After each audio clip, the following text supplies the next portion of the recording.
Hey, hey, hey, what's going on, everybody? Thank you so much for being involved today and being a part of the Ace Michaels Show. I'm Ace Michaels. Pleasure to meet you and greet you here on the show today. But if you ever want to be a part of this madness, you feel like you've got some ideas, opinions, conjectures, conventions, some conspiracy theories, anything on your mind, I always say the best way to get it off your chest is to come on the air and be a guest. That's what I always say. So if you want to be on the show, you can shoot us an email, let us know. Just say, hey, man, I want to be on your show. And then we'll go ahead and we'll get you scheduled to be on the show. What's on my mind today is this girl, Trumpy's girl, Melania. What the hell, man? You don't come on TV and say, oh, hey, by the way, I'm not guilty of anything at all. I've never done anything. I wasn't affiliated with any of these other people that have been doing guilty stuff. Just so you know, I wanted to make a press conference and just say that I'm innocent of all that stuff, unless you're guilty of all that stuff. That's what I'm thinking. Like, if you go to the police station and say, I just wanted to come in here. I didn't kill all those people. I just know that you might think that I did. And if you do think I did, I just am here to let you know that I didn't. You probably killed all them people. You know what I'm saying? Like, why would you come on TV of all places, and say, just to clear the air, I didn't do anything. And I didn't know anybody who did anything, and I didn't know anything about anybody who did anything. And I'm just taking the time to clear the air and let you know that. Unless you are guilty as hell. You are thick all the way up to your neck, thick in dirt, is when you do that. Remember when we were kids, we never told our parents about the bad stuff that we did until we were absolutely cornered and we had no other recourse. But until that day, deny, deny, deny. And I think when you see these politicians and these celebrities are now going to come out and they're going to say, well, I did kind of roll with P. Diddy and I did do some stuff. Well, I didn't do all the stuff. I just did some of the stuff. No, you did all the stuff. You just got caught doing some of the stuff. Anyway, I'd love to know what you think about it. If you think that an open heart, open mind is the way to go, or if you think that keep that mouth closed, you are guilty. You're innocent until proven guilty. I'd like to know your thoughts. Be sure you email the show, let us know. And if you want to come on the show, like I said, we'd love to have you on board. Today on the show, speaking of outspoken people, we have Summer Sinclair, who's a filmmaker. It's going to be part of our upcoming Maxim movie night at the Maxim Jazz Club. And I was very honored that Summer sent us her movie in advance, and I was able to look at the little clip. It's very good, very nice work. So, welcome to the show, first timer to the Ace Michael Show, Summer Sinclair. How you doing today, darling? I'm do I'm doing well, Ace, and you? I'm doing muy excelente.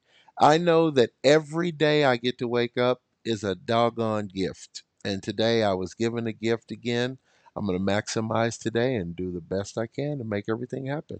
How about you? That's the Yeah, that's the way, if I don't wake up without having a cramp in my leg, it's all good. It's a, yeah, right, right. Yeah.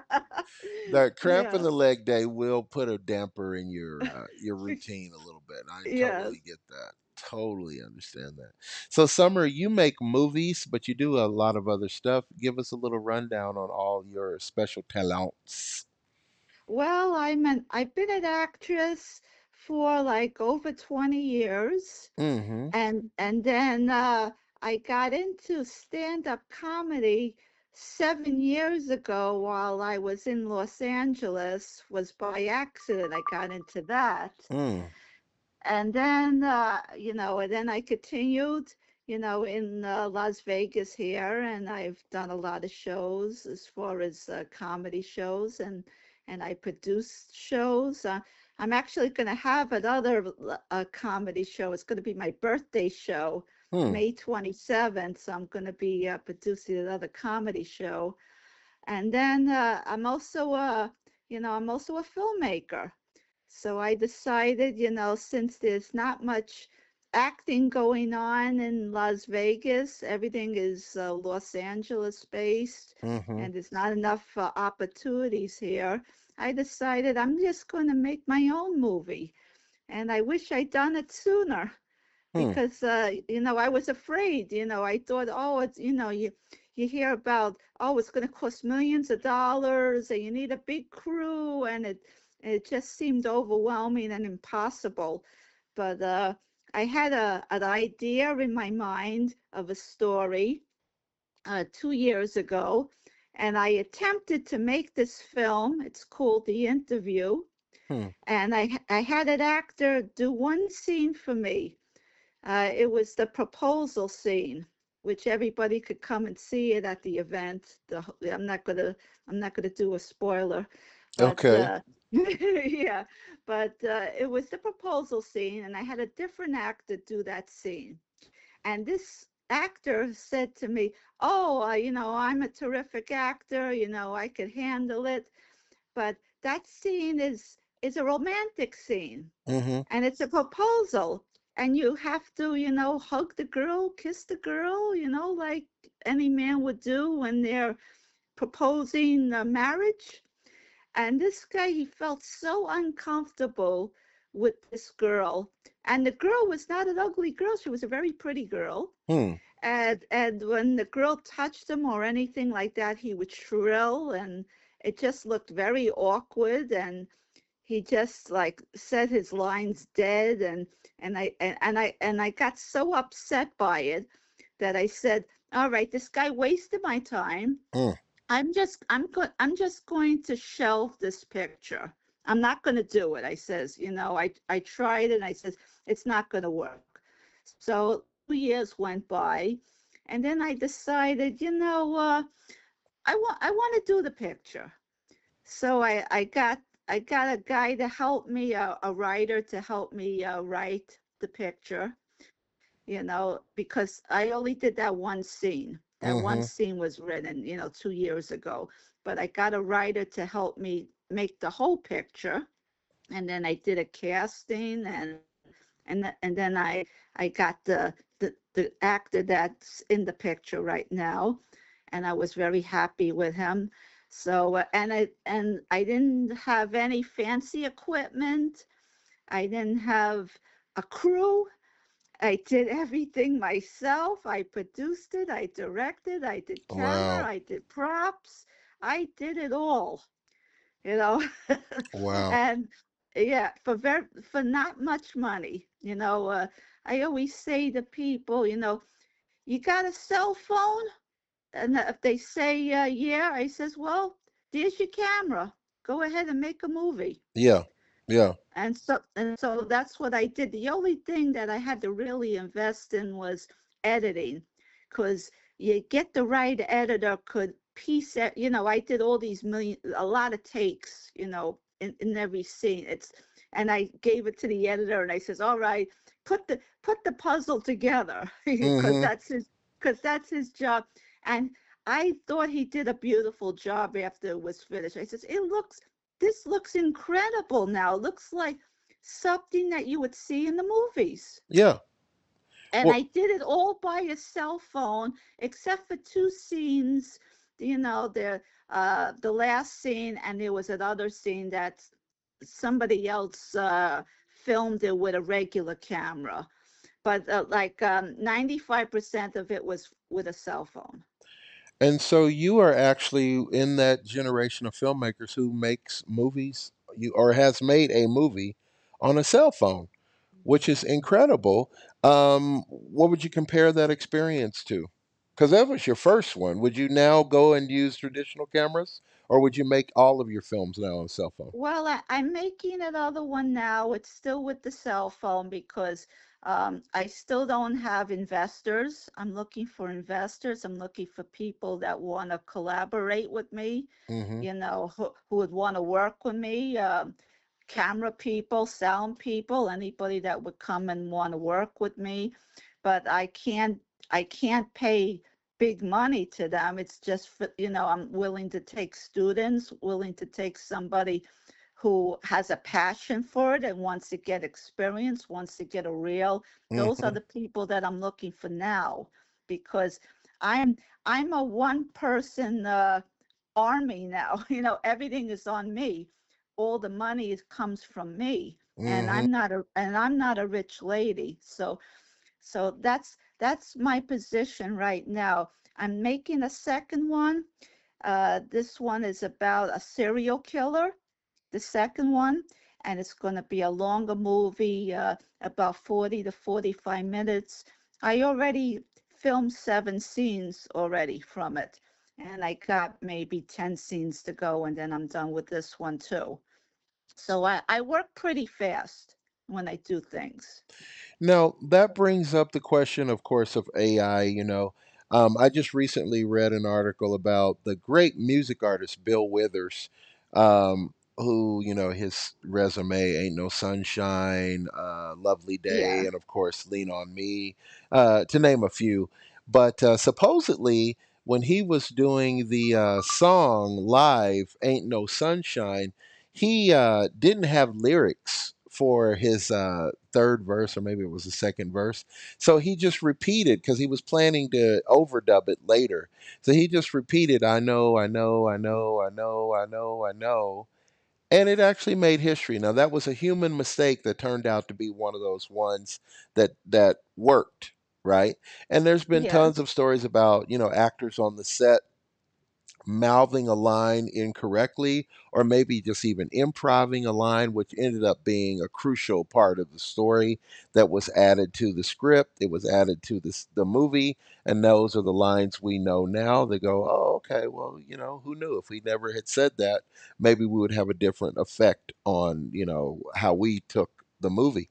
So my question for you is, working as a filmmaker, do you feel like using these computer tools, AI and whatever's going to come after AI, because there's going to be some new innovation, do you feel like it takes away from your process, or does it add to your process, making your process easier? Well, I still like live actors, I I don't want the AI to take away from the live actors, but I feel that AI is a very good tool. I see, how they could create things, how they could take a photo and make it alive. I think that's fascinating, Mm-hmm. things like that. I like to see in the future, like have like generate images of past loved ones to come, in your house or in your apartment, that you could have conversations with them. I think that would be wonderful to do something like that. Mm-hmm. Or even like if somebody's lonely and they need to talk to somebody, to have an AI friend, you know, to sit with and talk to. I think that's good too. But as far as filmmaking, I think it might take away the the human aspect of the film itself. You can never have an AI image to give a genuine feeling. Mm-hmm. It would always feel off. It would never feel authentic. Yeah, and I agree with that. I think that what you lose is some of the weight of a character. Like if you make a film and you end up doing a line 12 times, there's something about that one that you chose that has the magic, right? Wouldn't you say? Like it just has the magic. Yes. Whereas with the AI generated stuff, there is no weight. You can pretty much do everything, you can say everything. The character isn't. The character would not change. They have just the first version probably, and that would probably be it. There wouldn't be options. I don't think there's options in AI. I might be wrong, but I don't. I never seen that. I always see like they make an image and that's it. Yeah, and at least at this point, you're kind of stuck with what you have, and there's so many nuances that happen, right? In between takes, even there's some actors who are known for taking the same line several different ways to give it several different feelings because that's their process. They want to try it different ways. And you may end up with one that's not the one you thought would ever be usable, but it turns out to be better than what you thought, right? Yeah. And I think in my style of directing, I don't think AI would work because I like I like my actors to be physical and act, and be off and out of the box. And Mm-hmm. I don't think AI is capable of doing that. Like I would tell, like you saw the picture, like how I made that character do all kinds of crazy things, and Mm-hmm. I Mm-hmm. I can't I can't see an AI program to do something like that. And what do you think about your other art forms? Like, could you see AI working into I mean, I'm not a proponent of AI. Like, we're not trying to get you to do more AI or not than you do. But I'm just curious because it is a very, very much powerful. Like, AI is the future. So I'm curious how other people are using it. Well, if they do, if it gets more and more popular, there'll be less human uh, connection, I would say. And as far as comedy goes, comedy is all human connection. You're in front of an audience. You got to connect with your audience. You got to say your jokes. You got to feel your room. Mm. And if you have like an AI image there or an AI person, whatever they appear over there, I think you're gonna lose that. And do you think that maybe one day we will have AI comedy stars? I mean, why not? If you've got a writer who writes the material, couldn't you have a generated character who could be standing on stage on a virtual stage and do the AI monologues and whatnot? It may be online. I think that would work online, but I can't see that in a live performance. Uh huh. Yeah. They still got Zoom comedy. It was popular like during COVID. All the comedians were going on Zoom and doing Zoom shows, Wow. and I used to do that too because you couldn't do a live show. But uh, they could do that online. I would see that they could do that for TikTok or YouTube, Mm-hmm. and, Mm-hmm. and get like hits, whatever, doing it that way. I could see it working that way. But for a live performance, it's not going to work. Yeah, and I think live is where it's at. It's isn't it all about capturing, like as a photographer you want to capture something that happened. There's a moment there where even though the model's made up, the clothing is made up, the pose is made up, but there's something you get. That's the photograph that can't be made up. No, it can't be made up. It's Mm, e- it's either there or it's not there. wow. And so, why did you become a filmmaker? Of all the things you could have done, what made you so compelled? Because, like you said, you started off with a little bit of a disappointment that it wasn't going to work, but you went ahead and you fought through it and you got it done. What was the motivation? My motivation was because my passion has always been to be an actress. I started off as an actress. I got into comedy, by accident, and I always wanted to be an actress, but I never really got to the level that I wanted to, and I've been at it for a very long time. And being in Las Vegas, I saw the opportunities was not there for actors. Maybe they got a few short films over here, or maybe they have a few theater things, but it's nothing like California, with big movies on being made and all that. And you know, my thing was that I wanted to give more opportunities to the Las Vegas actors that's not getting opportunities over here. Because Mm-hmm. all the actors that's in my movies, they're local Las Vegas actors. I don't take them from California, so Mm-hmm. they're all Las Vegas actors, and and I wanted to showcase myself too, Mm-hmm. because people don't realize, that really an actor. They only know me here as being a comedy person because I've done a lot of comedy. So Mm-hmm. they never really seen me as an actress, and I wanted to show them. I says, that's my first love. That's what I really am. So I wanted to create these pictures, and then I wanted to have control. See, when you're doing comedy, you're not in control really. You're in the mercy of the gatekeepers, the bookers, the audience, all that. You're not in control of anything. Hmm. But when you make a movie, it's yours, and you could do whatever you want with it. Wow.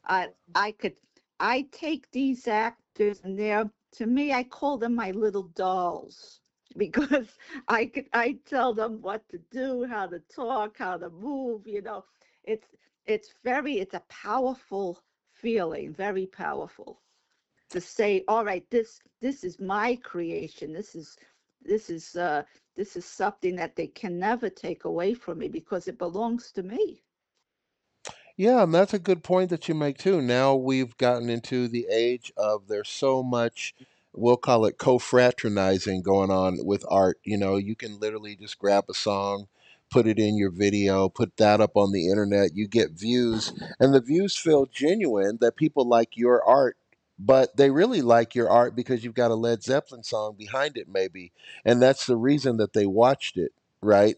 Because That's they right. like that Yeah, song yeah. They more than they anything going else. for the song. That's right. you know do you Yeah. do you put personal experiences into your art, or is there a line where you say, no, this is my movie, this is fictional, my own personal politics doesn't belong in there, my own personal views on society, this is not a platform for that? Or are you the opposite, where you're like, what, this is exactly the reason that I make films, so that I can say what I want to say? Right now it's made up stories, but in the future, when I get more established, I want to do more important topics, Mm, that's happening in the world. I like to make a feature about my life story that they don't realize how much I suffered in the mm, past. The the bad things that happened to me, the sicknesses, the deaths, mm. all these things that I like to do a movie about. Yeah, I want to yeah. do that. I want to, I I'm Jewish, and I like to talk about, being a Jewish woman, and the way the world is today with the anti-Semitism and the hate and all Mhm, mhm, uh, this garbage going on. It's scary, mhm. for a person like me.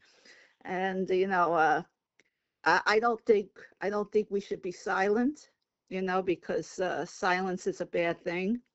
You got to be proud of who you are, and uh, and not let people take away from your culture and who you are. Now, And I, what do you think about it? Speaking of this whole social change and things that are going on, do you think that filmmakers can really affect that? Like the actors will always come on the awards and they'll say a few words about, don't burn the forest down and things like that. But do we always take them so seriously? Because it's like, you're an actor, you're making tens of millions of dollars to do movies. You're so removed from the problems that the rest of us have. uh, I did. They got power.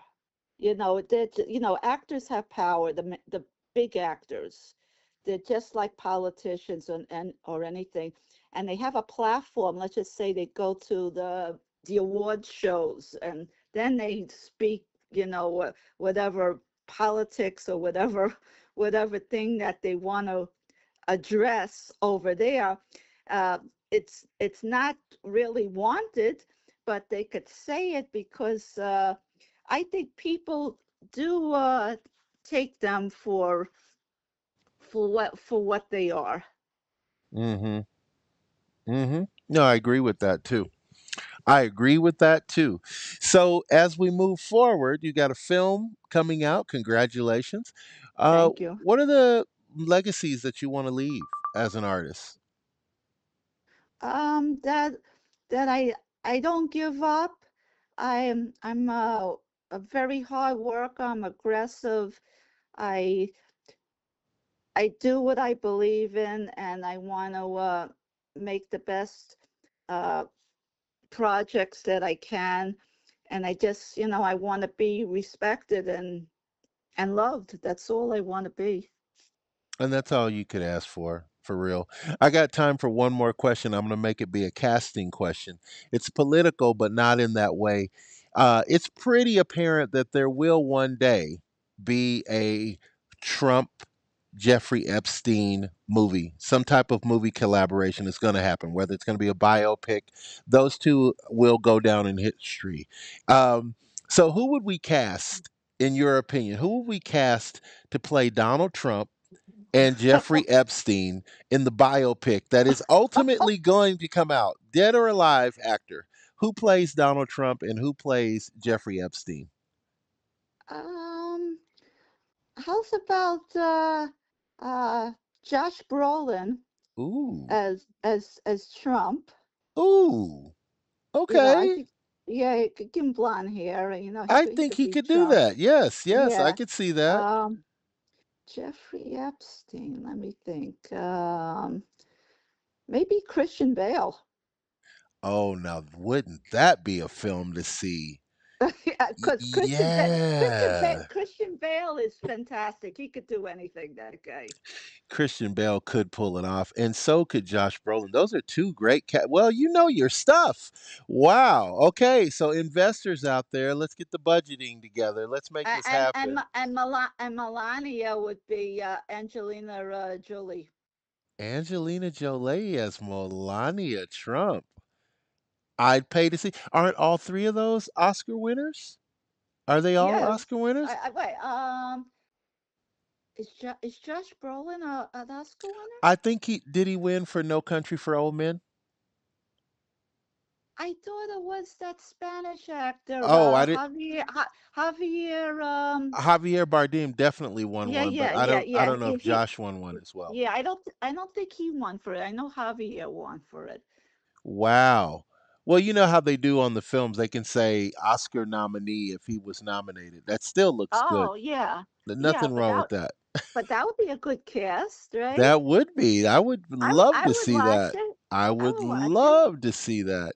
Wow. Very nice. Very nice. And now I'm looking at Josh Brolin as Donald Trump. Wow. Yeah, I could I see could it. see him do it. Yeah, I I could could see see him. it. I could see him pulling it off too. Well, he's got the swagger it would take to do it. Um, he did win. No, he was nominated for the movie Milk. He was a best supporting actor, but he did not win. He was nominated. Oh, okay. Well, not yet. Maybe in your Oh, film he okay. will. Well, yeah. Oh. I'm not gonna make the Trump Epstein movie. Hey, you never know. Don't I'm don't not gonna put do. it don't I'm put not it gonna do past you. You that. never know. All right. Well, if they hire me and somebody wants to produce that picture and hire me as a director, I'll take it. There you go. Well, that's good casting. You could be the casting director for sure. That was very good casting. Yeah, I could do that too. Summer, if we want to pleasantly stalk you now on the internet, we want to follow you. Where do we go? What do we need to do? Oh, I'm on a lot of platforms. I'm on Instagram, Summer Sinclair 1 on Instagram. I'm on Facebook. I'm on TikTok, and I'm on YouTube. So she's out there everywhere and doing it.